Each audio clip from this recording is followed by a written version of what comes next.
new likes. So I think we might be surprised. Hello, good evening. You're live here courtside with the lawman, And Carmen B. and we are here to talk about social justice issues and criminal justice issues that affect the public.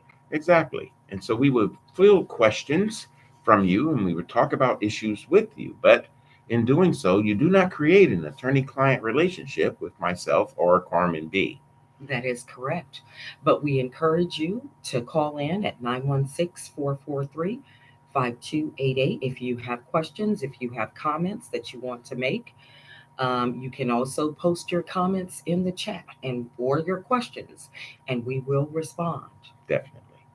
Well, welcome back, Carm. There is quite a bit to talk about. Yeah, but we picked at least two subject matters tonight to sort of discuss and kind of fly into each other in a way. Um, Simply because we're lawyers and the job that we do, we pick juries and we deal with jurors. And we also have to deal with everything in society. So, the first thing tonight that we want to talk about is the Buffalo issue, the Buffalo Actually, shooting. I think we were going to You want to save go? that and do the talk about the jury Okay, selection first, and we'll get to the Buffalo okay, shooting. because I think they tie in together a little bit. So, we'll talk about the jury issue. So, we started talking about the change in peremptory challenges that has come down in California in terms of case law, or at least, I'm sorry, legislative statute. And the statute is now saying that in order to, well, exercise a peremptory challenge, you now have to not take into consideration gender, race, religion, or anything in a protected party or with a protected party. So what that meant was in the past, what would happen is you would use what's called peremptory challenges to basically kick someone off a jury for no reason at all. And actually, just so that our viewers are clear, you're not it's during the process of jury selection, so you're not actually kicking them off the jury, but you're removing them from the The pool panel, of potential jurors. right, during jury selection. So if I did not want a particular juror, my peremptory challenge that I have, I do not have to usually state a reason why I'm kicking the person off. As long as my reason was my reason. Now, prosecutors in the past, under Batts and Wheeler, would be held to a standard that if they kicked someone off in their peremptories, and if the defense objected because they kicked off certain people of certain color, certain gender, certain race, religion, if they did something like that and it became a pattern, then they would have to explain why they're kicking people off. And a judge would then decide whether it would be unconstitutional, their justification, or if they just had justifications for kicking the people off. Now, Let me just state that it applied equally to defense as well. Um, under it Batson just Wheeler, Yes, well, but you just it usually would aren't never going be to it would have never be those used. issues. Yeah. It would never be used. Period. And we have another way of getting rid of individuals, which is cause. Now, cause means that a person states, I can't be fair. I specifically am too close to the facts of this case, and therefore I'm biased. I do not like the participants, or I know the participants, or something, any kind of bias or impartiality that you cannot control and exercise in that trial, then we can kick you off for cause. Now, cause just means you got to create the cause, and the judge rules on whether or not it's a good cause use. But peremptories, usually they're yours to keep, and you exercise them as you will. So now the new law, and here in Sacramento, is the impact is that district attorneys are not using peremptory challenges. And what they're doing is sitting back and waiting for defense lawyers to use peremptory challenges on people of the same race, same gender, same religion. And then they are making objections. And ultimately, what could happen is You could lose those jurors, or the judge forces you to keep those jurors.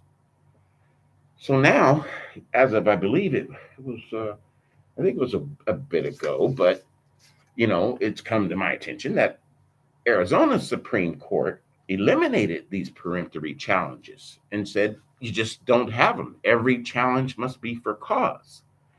And in a sense, that's the way it is now here in Sacramento trying cases, where every challenge now has pretty much got to be for cause. And there was a third district court of appeal case that came out, and we are in the third district, governing jurors' use, or governing a judge's use of cause kicks, so to speak. So, in that case in California, um, what the court did was scrutinize the kicking of two African American jurors who were alleged to have been kicked for cause and not DA peremptory challenges. And what the court did was the court ruled that, hey, I'm going to not support the kicking of those individuals by cause because they're two African Americans. And they thought that because of the history of our criminal justice system systematically keeping blacks off the jury panels and things like that, no, we want more blacks on the jury, so I'm not going to grant your request to kick them for cause. And it wasn't the DA that did it. So now that meant that the individuals would stay on the jury. Now, one person said they couldn't be fair, and the other person said, I probably can be fair, just like anybody else could be. And they both ended up staying. And the appellate court then looks at that and says, well, I can't overturn what that judge did because the judge made their own ruling on cause. And judges do get to decide what is a cause exception. So, that being said, the first thing we got to take from this is this: please show up for jury duty, be there. Please tell everyone the truth during voir dire about being fair and impartial. Try not to get off of jury duty, especially now during these times, because it's going to be really difficult for prosecutors to get rid of African Americans on the jury now. They're going to have an explanation. And so if you state you can be fair, it would be very difficult for them to kick you. And now in Sacramento, they're not using their peremptories. So if you're a fair juror and you pass for cause, they can't find any cause reasons, your bias or anything like that, then they probably can't use their peremptories, and they won't. So, I will note we have a comment here from Moran Tactical. FYI, the new Netflix series, The Lincoln Lawyer, has an episode that goes pretty in depth with pretty in depth into jury selection. It was well done. Well, I would note that when you talk about prosecutors removing African Americans and other minorities from the jury, that there was a process that was supposed to prevent that from happening. And they would be asked to state the specific reasons. And of course, I've yet to run into the prosecutor who actually says, I'm kicking this person because they're African American and the accused is African American, and I think that they might not be fair to the prosecution. No, they're not going to come out and say that. They're going to make up other reasons, such as her demeanor when I was questioning her was different than her demeanor when the defense was questioning her. Yes, family members who have been impacted negatively by police and things like that. But what we know, unfortunately, because what we know about our society and the criminal justice system is the odds are if you are African American, there is a great likelihood that someone in your family, and I'm not talking about immediate family, but it may be a distant cousin, has had some kind of interaction with law enforcement. And the reason being is because African Americans, it's been shown time and time again, are stopped at higher rates and contacted at higher rates than other individuals in society. Correct.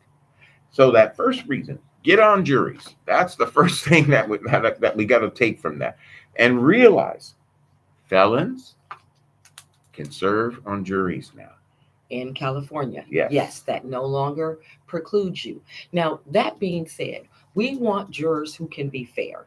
No one, I believe, none of the defense attorneys that I know, is merely leaving someone on the jury panel because they are the same race as the defendant.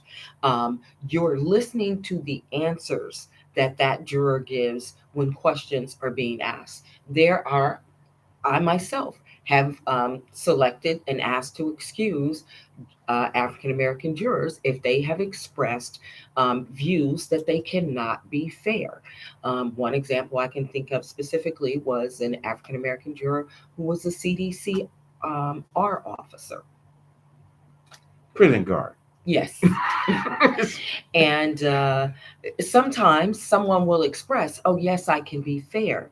But you see, there are other things. There's body language or other comments that they make to other questions that let you know this person probably can't be fair. And so we're not saying that a jury has to be comprised of African Americans if the accused is African American. You want to listen to the answers of each juror, and you want people who are citizens who are going to be fair. Now, the second part is when you are on the jury, the value is that you could offer actually information to other jurors during deliberations about things that they did not know. Well, Different perspectives that you yes. can look at. Yes, You it is see? because each juror comes from their own background and their Right. own perspective. And so in the deliberations, you add something to that maybe other jurors haven't had that life experience that would let them think about how to view a particular fact. Out in the public, they call this diversity, they call this inclusion.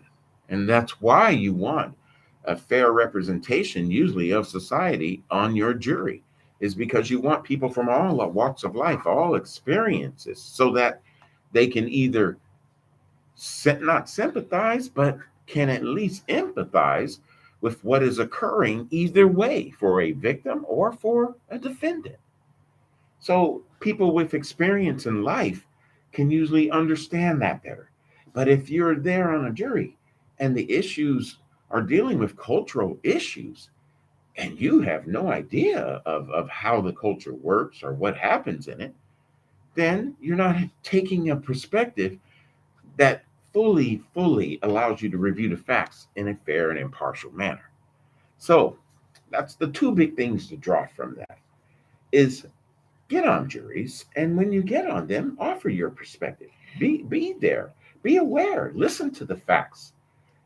Because you can't, well, actually, you can complain about what's happening in society, but what you can do is be there to be a part of what's happening, to make a change if a change needs to be made. Correct. And so when you say, well, I don't want to sit on a jury, I don't want to have to take that time out of my life to deal with that, then you're leaving the decision on someone's life up to other citizens. It's all about participation in the democratic process It, still. If yes. this is one of the best systems in the world, this jury system, then it's a system we should be on. It's a system we should be playing with Well, because we should be that's active right. participants in the society in which we live.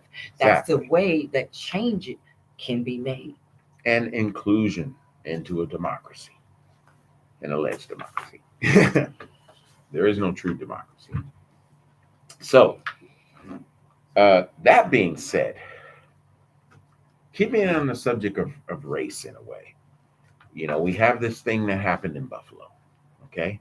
Not When this I thing. say car, we have a thing that did happen in Buffalo. We have a That thing, massacre can I that get out the happened. second sentence?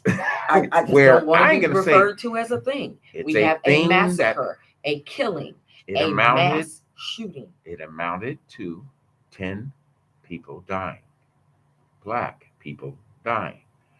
They died because they were black. So, call it a mass shooting, call it any kind of shooting. What we have is another shooting where the target is black people. Now, People are trying to heal. And sure, our hearts go out to, of course, all the people who are victims. But once again, we notice a pattern of behavior.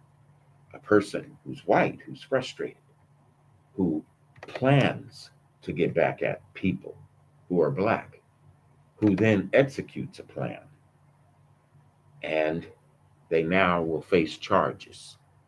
Now, this happened before, uh, and it'll probably happen again because we are changing as a society right now. Our change is going on right now because when we look at the bigger picture of things, we juxtapose the shooting with critical race theory, analysis, poverty, denial of rights, voting rights, and things like that, abortion, the turning of that. And we got to wonder what's behind this stuff. What has always been behind this stuff that happens that makes it more difficult sometimes for blacks to exist than any other person. So, what is it that's behind that? Well, as the headlines tell you, white supremacy. Now, on the one hand, someone will say, well, that's just one person. He's not supreme over anybody. I don't think he's trying to be supreme over things or answer a score, settle a score, just kill as many black people as he can. This is one guy's crazy, fanatic way of thinking. But what we know when you live here and when you do learn the history of America, which is very easy to learn, then you start adding things together and you see that in our current political climate, as of maybe 8 years ago, things are starting to change. And that's what I mean by we are in the dawning of a change to where openly people are expressing their hatred. Look at the experiences that are happening with Asian and South Asian and Pacific Islander community, and how they're quoting things like violence up, 2, 3, 400%, things like that. Crazy, crazy numbers now, and how laws have been changed because of that. I would have to disagree with you, lawman, on Well, something let me finish something though. that you Hold on. characterized. Go ahead. Yeah, I know you're writing it down. See, but here's what I'm saying: is that look, I'm not saying that that's a good thing or bad thing. What's happening there? What it is showing is an expression of hatred in society, and is that hate? And where is the hatred coming from? And who is behind the hatred? And we throw out these words that people don't want to hear a lot of, like white supremacy, because you see the critical race theory, that whole philosophy or made up analogy of how the world should be built or whatever you want to call it, it kind of is tied into this. That if you don't teach this, then things will happen over and over again. They say, if you don't know your history, if you haven't learned history, then history will repeat and people will continue to hate. Even though we don't want them to, they will. And here's my point, Carl, because it has always been that way. And sometimes there's nothing we're going to do about it. So the question for me is what do you do about it? How do you deal with this? Because when is the next incident going to occur? And is it going to involve me, you, who this time around? Well, how we as a country deal with it is more investigation into domestic terrorism, because this is exactly what this is. And it would have been called a terrorist act had it been committed by a Muslim. I haven't heard it yet to have been called a terrorist act, but that is exactly what it is. It is domestic terrorism, Against and it all is people, not. really. Yeah. It is not just the crazy thoughts of one guy, because we are seeing what this individual, what he was believing. We are hearing that espoused in our legislative halls. We are hearing that by a major news outlet and one of the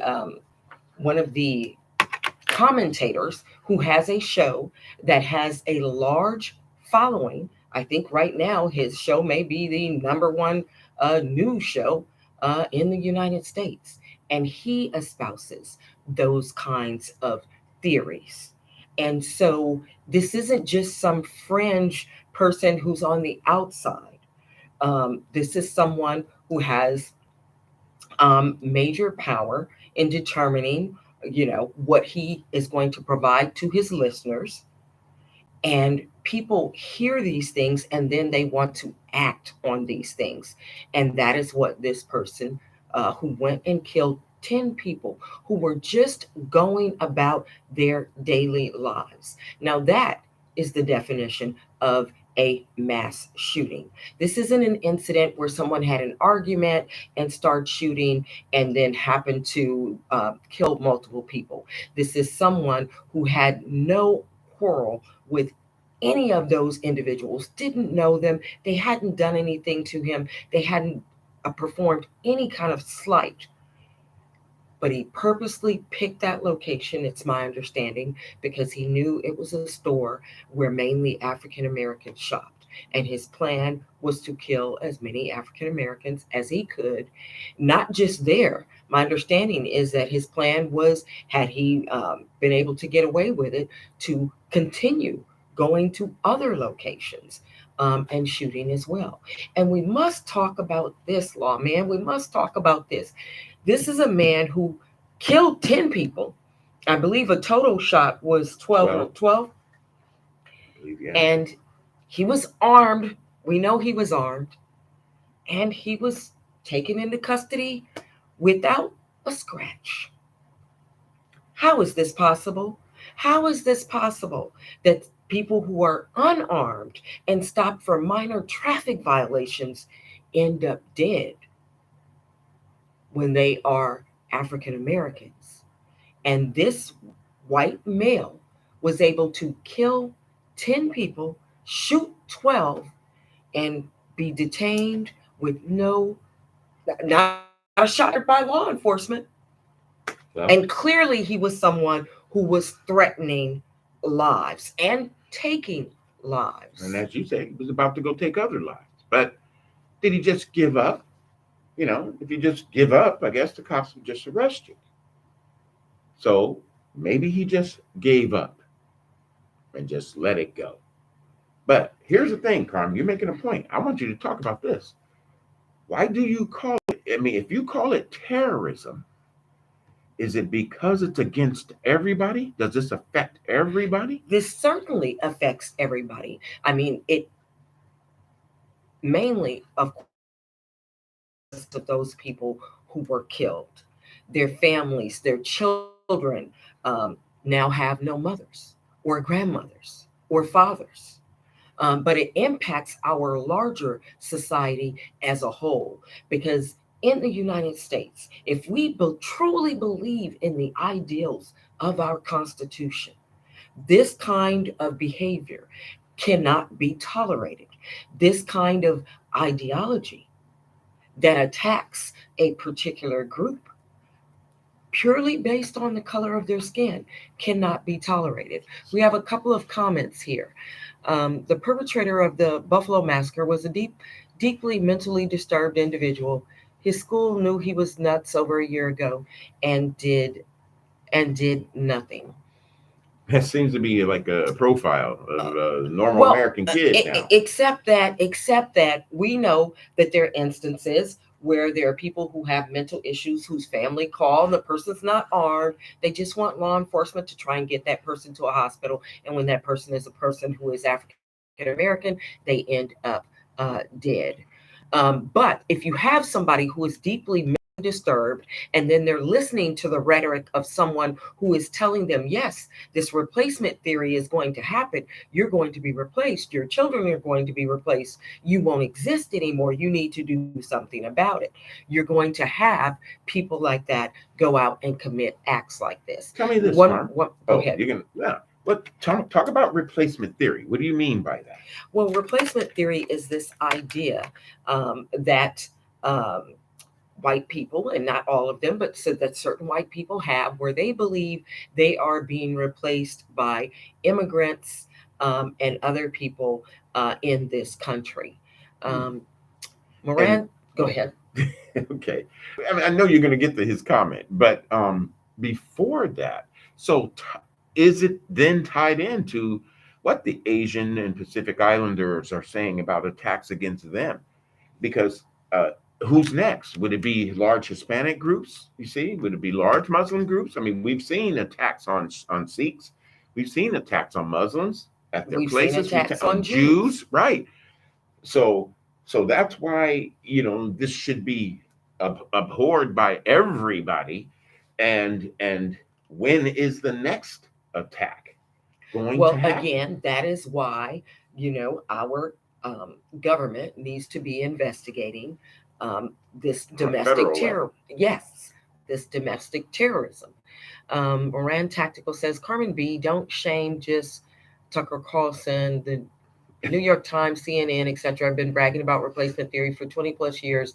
In 2017, the New York Times ran an op-ed called "We Will Replace Them." I haven't read those articles, so I can't comment on them. I don't know what would make Moran Tactical think that I was talking about Tucker Carlson, because I did not state Tucker Carlson. So I'm a bit concerned how he came to that conclusion.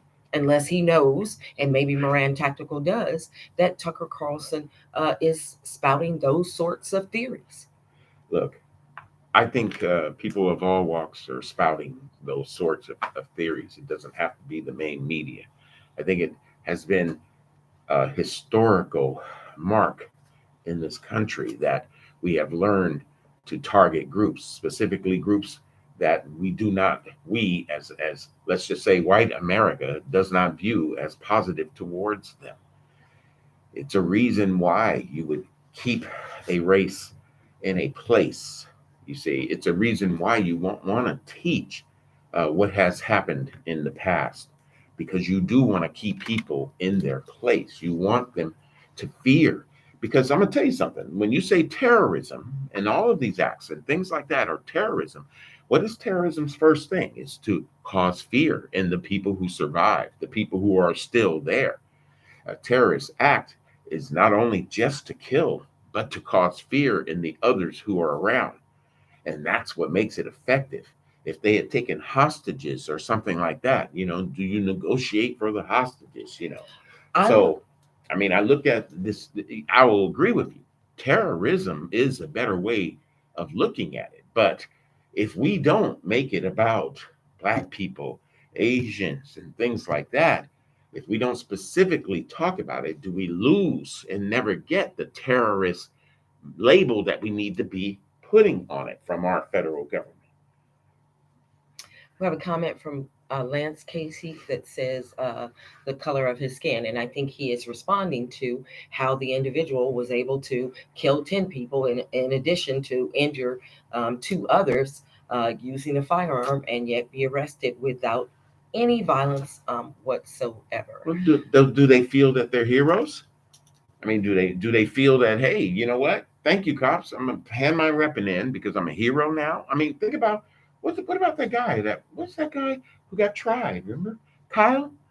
Remember what happened when he ran to the cops? Right? I mean, he's holding a semi, or at least what looks like a semi-automatic rifle, and he runs to the cops. Hey, help me, help me! And they just forget. I guess he's holding a semi, and people have just been shot.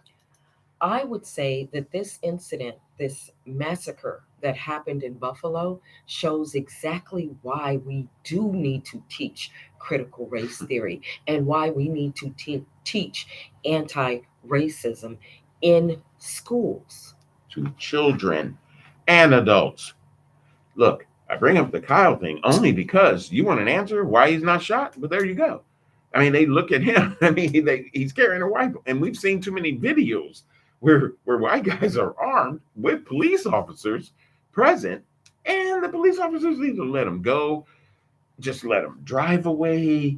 The police officers get beat. I've seen that. I mean, So it's somehow, if amazing. I think what you're saying is somehow They're when heroes. officers see African American skin, somehow that skin alone is more of a threat to them, unarmed, than white skin with Are a weapon. I don't know. We're gonna have to do a statistic on that or something. But just go by what you see, and you can conclude Well, that they're there never. is something that is a difference. You asked the question, you put it out there and begged it, and it is there as to.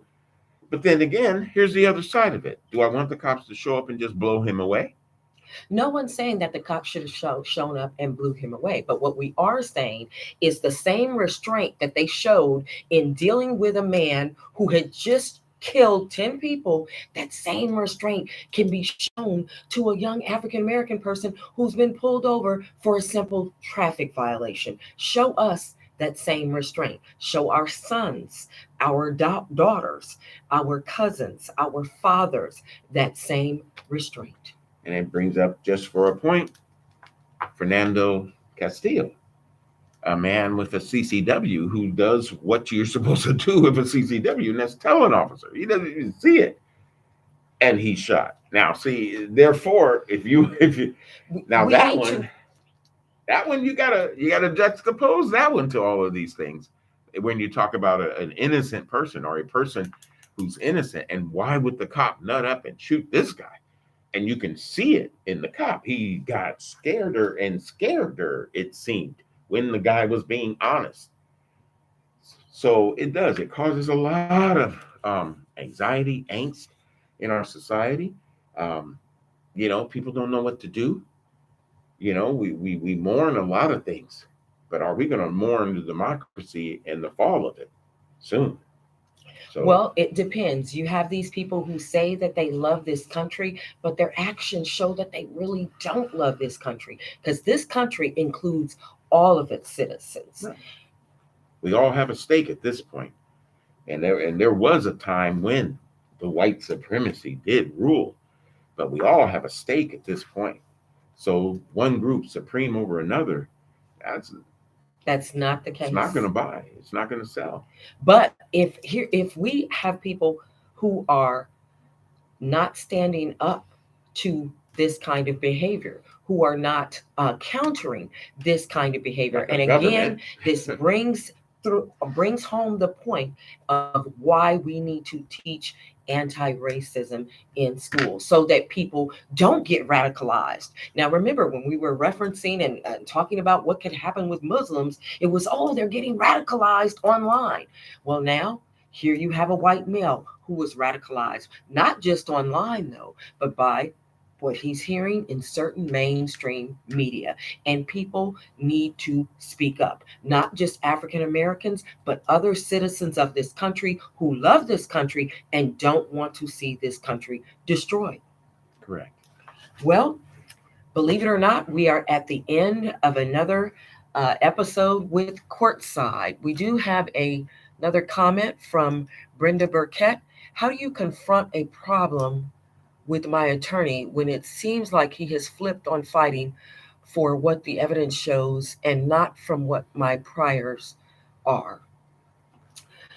Well, in that particular instance, if you are fighting a case, you want to establish, and hopefully you've been able to establish a rapport with your attorney where they can explain to you why they have, Strategy and yes, tactics. why they have changed strategy in Right. the case. You always should ask for the jury instruction, the penal code section of what a DA must prove against you.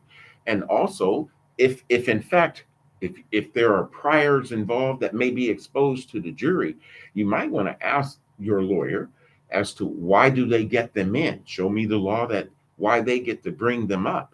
That, believe me, it's all there. It's in the jury instructions that's going to be given to the jury on what to do with that evidence when it comes in. And So realistically, if the prior was within 10 years and you have not been, if it's within 10 years, it's got to be relevant, the definitely. judge is going to allow, if the accused is taking the stand, it is likely that the judge, if it is a crime of what is called the crime of moral turpitude, will allow the defendant to be impeached with that if he or she takes the stand to testify.